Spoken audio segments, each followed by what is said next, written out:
Today, I am extremely fortunate to be able to sit down with Daniel Hales, who is a multi-hyphenate artist. He is a writer and a poet and a visual artist and a video artist and a musician and a songwriter as well. So we've got a lot to talk about, so let's get started. So, Daniel, tell me a little bit about your writing. Like not my music writing, but my writing, like Yes. book writing. Yes. Well, I'm mainly a poet. I've published a full-length book of poetry. I have another full-length book coming out in April. I've published some chapbooks, and I've published this weird hybrid novel called Run Story. All right, well, let's talk about your music. What was your first paying gig? Whoa. First paying gig. Does like getting paid in like sandwiches and coffee? That counts. I mean, that probably would have been when I lived in Philadelphia and played in some cafes as a duo with my friend Jim. Actual currency? Wow, that may have been like when I moved to the Valley, when I moved here in like 93, maybe playing at the Bay State Hotel, and used to be in Northampton. It's now a cannabis shop in the Sierra Grill. Okay. Like most of Northampton. So is guitar your primary instrument? Yeah. Yep. I mean, I also write a lot of songs on ukulele. It's sort of a thing that I love, but guitar is my main love. That's great. And tell me about some of the projects that you're involved with right now. Well, my main band is Frost Heaves and Hales, which you and Ken filmed. We're a four-piece rock and roll, psychedelic, folky, all over the place kind of band.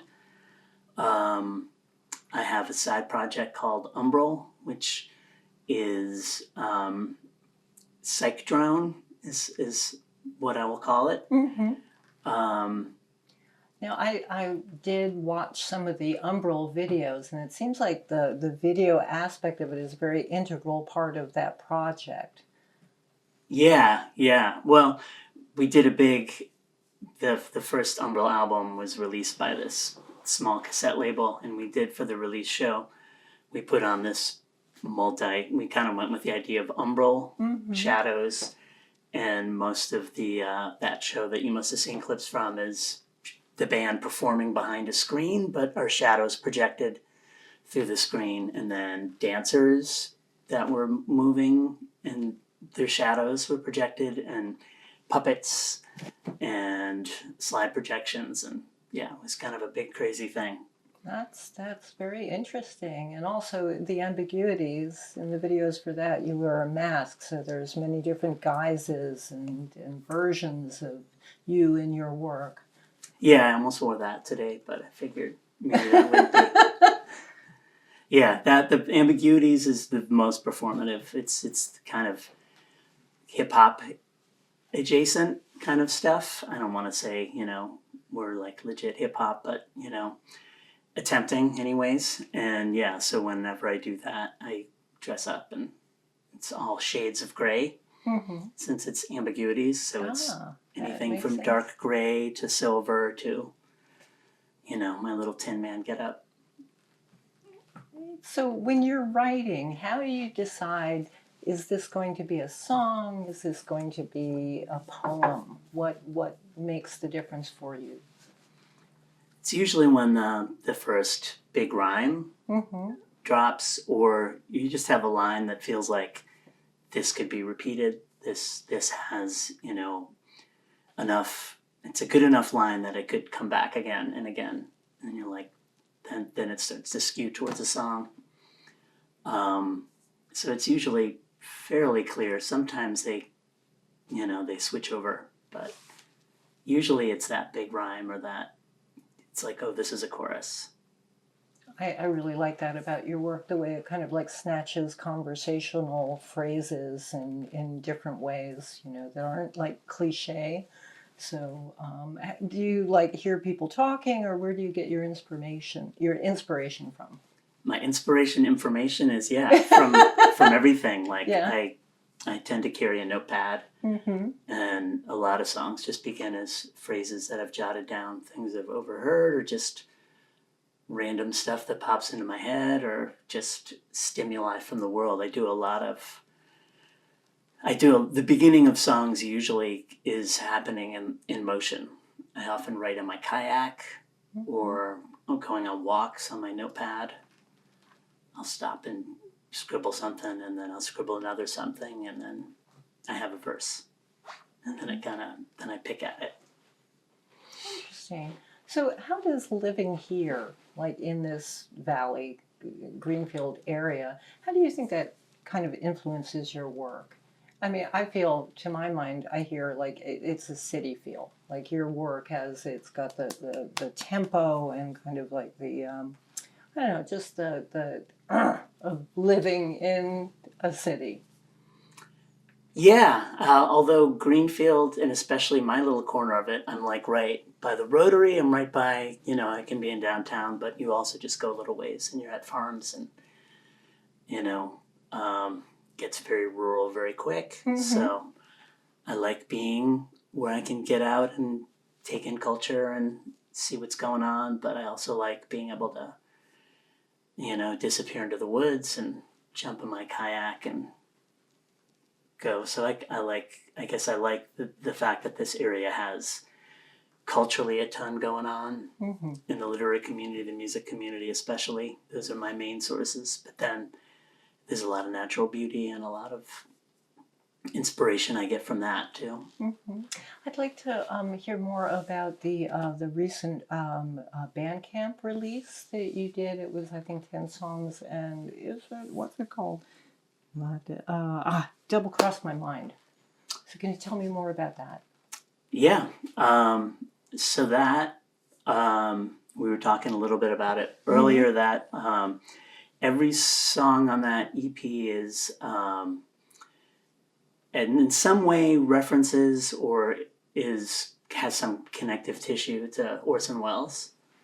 And it just began years ago when we opened for a screening of The Third Man.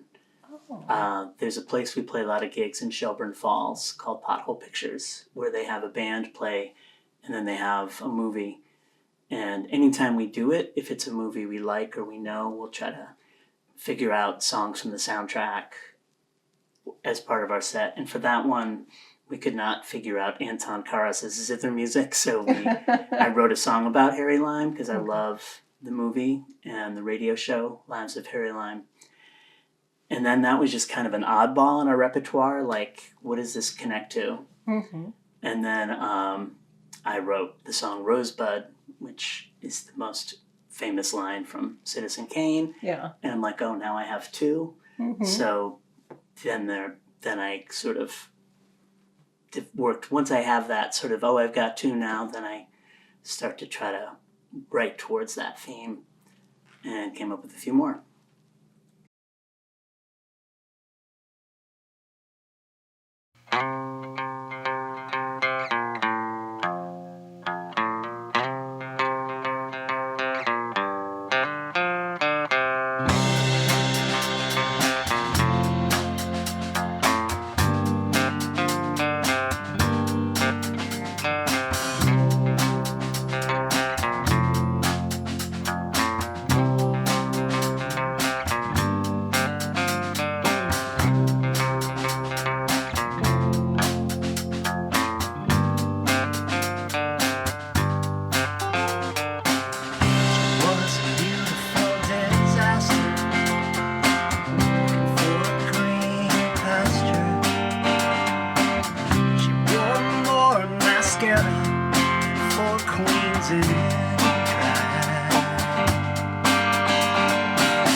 Black eyes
work out alright.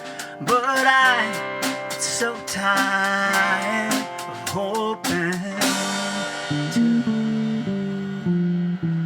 Well, I hope one day it'll be safe to look myself in the face without wanting to put my fist through it. One day I won't be ashamed when I hear someone calling my name. I'll just look into my eyes and say, I'm so glad I'm not you. I'm so glad I'm not you. I'm so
So I guess Contrary-wise is also like that for Lewis Carroll. You started with which one, Jabberwocky or?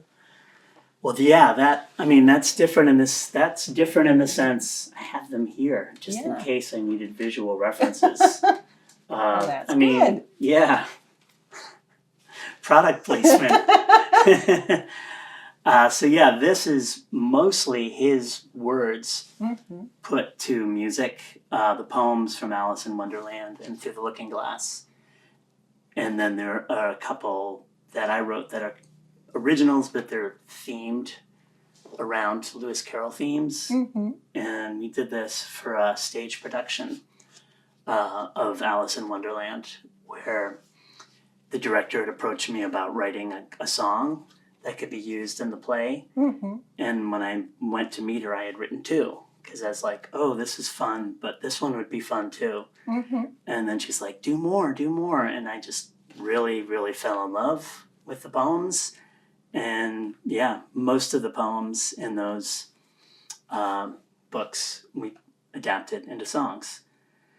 And it's actually the 10-year anniversary of this year. Wow. And Congratulations. thanks. So Yeah. we're working actually on which should be done by now, an EP called Otherwise, which is a few more of the poems that we didn't do put to Mhm. music, and then some weird alternate versions of some of the songs on this album, and then this very long, strange ambient piece that we would play at the beginning of the play while people were getting their seats. So, yeah, this is still one that we think Yeah, about a how lot. is this on Spotify, or how would a person access this music?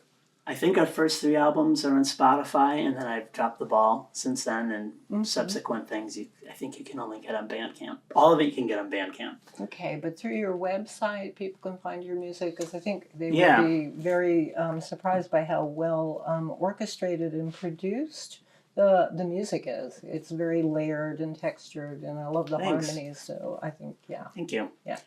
Yeah, the website has links to Bandcamp, and someday I will get it all up on Spotify. Great, great.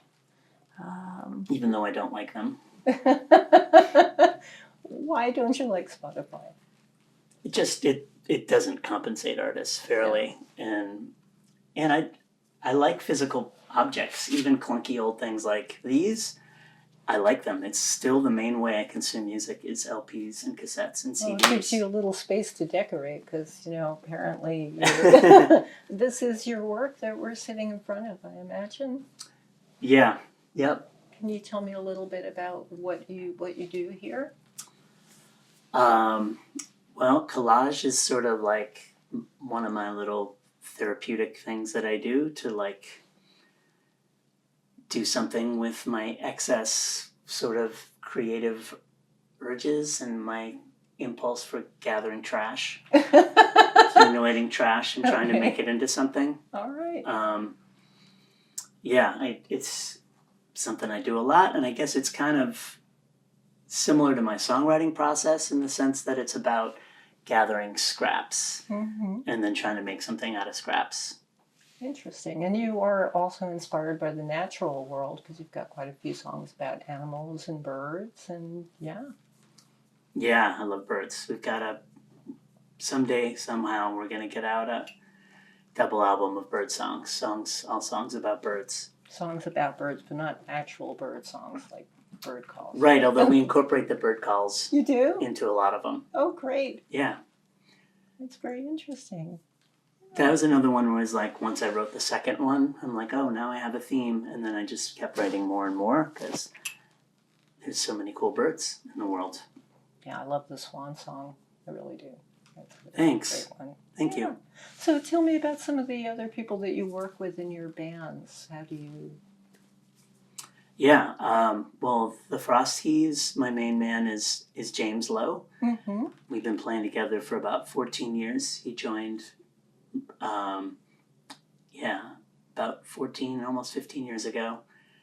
And he's just a really incredibly talented, vibey, precise, funky bass player. But he also, for this album, the lead instrument is a viola, the violist Anna Weatherby that played with us for this album. He composed all the viola parts. Wow. He dotted it all out.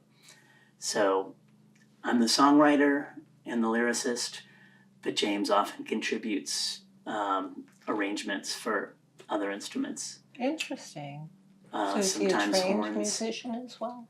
He's more trained than I am. Oh, okay. Or at least he has a lot more knowledge than I do. I don't really read music. Mm-hmm.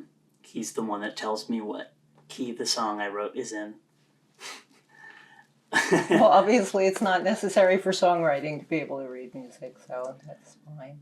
So when did you take up, like, playing seriously? Late in life. I mean, I dabbled with it as early as, like, junior high. Mm-hmm. I had, like, kind of a couple little, literally garage punk bands where we would just rock out in my garage, but I didn't know how to play anything. We just hit our instruments, pretty much. And then by end of high school, got a little more serious, and then college is kind of when I started playing more, and then really dove in when I moved to this area in the 90s. Okay, and you mentioned before you have an MFA in poetry here at UMass, right? Yep. So tell me more about what a chapbook is, because I didn't know until... Sure. So a chapbook is like a full-length book is considered to be like between like 45 and 100 pages, and a chapbook is anything that's essentially less than that. It's often like 25 or 20 or 30 pages of poetry, just a condensed version of a full-length book. And how do you group your poetry into books? Is that also thematic or chronological or? Yeah, usually thematic. Yeah. Usually, as with music, I have a lot of different projects going, and they're basically different little hampers that you throw things in, and once you have enough of one thing, maybe it's done, or maybe you just pick at it forever. Yeah. Cool. I have to ask this question because it's legally binding. I have to. I have to ask you who your musical influences are. It's really Oh, yeah, I got a lot. I have pretty eclectic taste, so I like a lot of different things. I love probably my favorite band is maybe the Velvet Underground.